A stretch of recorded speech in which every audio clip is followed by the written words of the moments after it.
ಬಗ್ಗೆ ಅಂದರೆ ಯಾವುದೋ ಒಂದು ವಿಷಯದ ಬಗ್ಗೆ ನನ್ನ ಅನಿಸಿಕೆ ಏನೈತಿ ಅಂತೇಳಿ ನಮ್ಮ ಮತ್ತೊಬ್ಬರಿಗೆ ತಿಳಿಸಾಕ ಬರವಣಿಗೆಯ ಮಾಧ್ಯಮವನ್ನು ಕೂಡ ಬಳಸಬಹುದು.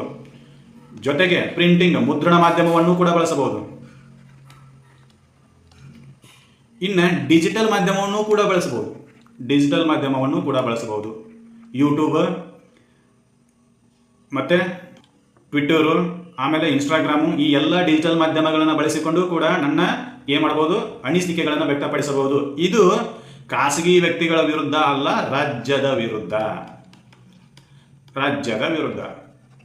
ಫಾರ್ ಎಕ್ಸಾಂಪಲ್, ಈಗ ಕರ್ನಾಟಕ ಗೌರ್ಮೆಂಟ್ ಏನು ಮಾಡೈತಿ ಅಂತಂದ್ರೆ 5 ಗ್ಯಾರಂಟಿ ಯೋಜನೆಗಳನ್ನು ತಗೊಂಡ್ಬಂದೈತಿ. ಆ ಗ್ಯಾರಂಟಿ ಯೋಜನೆಗಳ ಬಗ್ಗೆ ನಿಮ್ಮ ಅನಿಸಿಕೆ ಏನೇನದಾವು ಅನ್ನೋದನ್ನು ನೀವು ವ್ಯಕ್ತಪಡಿಸಬಹುದು.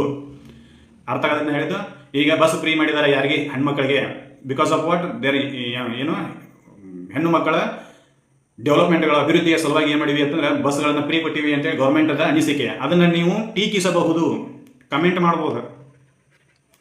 ಆಮೇಲೆ ಅದರ ವಿರುದ್ಧ ಸ್ಟ್ರೈಕ್ ಮಾಡೋ ಹಕ್ಕಿಲ್ಲ, ಅದರ ವಿರುದ್ಧ ಧ್ವನಿ ಎತ್ತಬಹುದು. ಏನೋ ಅರ್ಥವ್ಯವಸ್ಥೆ ಹಾಳಾಗತೈತಿ ಹಂಗೂ ಹಿಂಗೂ ಅಂತೇಳಿ ನಿಮ್ಮದು ಏನಾದರೂ ವ್ಯೂಸ್ಗಳಿದ್ರೆ ಸರ್ಕಾರಕ್ಕೆ ಹೇಳಬಹುದು. ಹೌದಾ?